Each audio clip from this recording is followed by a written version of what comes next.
क्या मिला आपको पाकिस्तान पाकिस्तान करते करते? क्या मिला आपको चाइना चाइना करते करते? क्या मिला आपको हिंदू और मुसलमान करते करते? और क्या मिला आपको मंदिर और मस्जिद करते करते?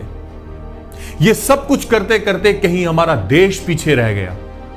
आज बांग्लादेश जैसे देश की जीडीपी पर कैपिटा जो है हमारे देश से आगे हो गई।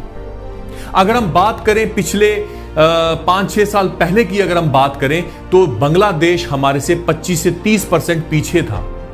और दोस्तों, ये वही मुल्क है जिसको 1971 में हमारे देश ने इसको पाकिस्तान से आजाद करवाया था। और 1971 में इसको आजाद करवाने के बाद इस देश की बहुत बुरी हालत थी। लेकिन ऐसा क्या हो गया कि आज ये मुल्क जो है, इसकी जो जीडीपी पर कैपिटा है वो हिंदुस्तान से भी आगे हो गई।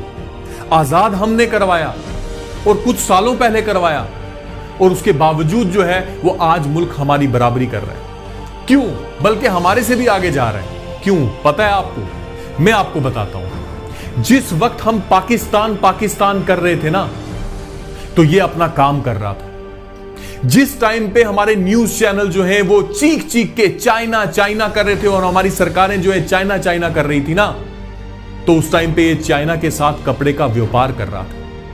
जिस टाइम पे हमारे देश के हिंदू और मुसलमान आपस में लड़ रहे थे और इस देश को बर्बाद कर रहे थे ना, तो उस वक्त ये मुल्क जो है ये एक होके आगे बढ़ रहा था। और दोस्तों, हमेशा की तरह आज भी मैं अपने देश के मीडिया को एक रिक्वेस्ट करूंगा कि अपने देश की बात कीजिए। जब भी हम न्यूज चैनल, कोई भी हम न्यूज चैनल ऑन करते हैं तो या चाइना मिलता है, या नेपाल मिलता है, या पाकिस्तान मिलता है, या अजरबैजान मिलता है। भाई, अपने देश की भी बात कीजिए।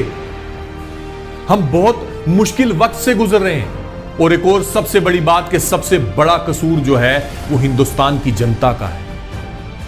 वो इसलिए क्योंकि जब इलेक्शंस आते हैं तो हिंदुस्तान के विकास के नाम पे कोई वोट नहीं देता, चाहे वो हिंदू है, चाहे वो मुसलमान है, चाहे वो सिख है, चाहे वो ईसाई है।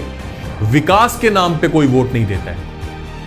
कोई धर्म के नाम पे देता है, कोई जातिवाद के नाम पे देता है, कोई मंदिर के नाम पे देता है, कोई मस्जिद के नाम पे देता है, कोई भी विकास के नाम पे नहीं देता है। तो ये कसूर हमारा है।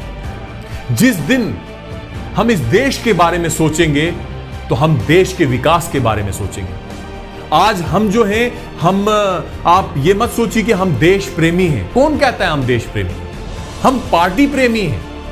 कोई बीजेपी प्रेमी है, कोई कांग्रेस प्रेमी है, कोई किसी और पार्टी का प्रेमी है, देश प्रेमी नहीं है भैया। अगर हम देश प्रेमी होते ना तो देश के बारे में सोचते, देश की हित के बारे में सोचते।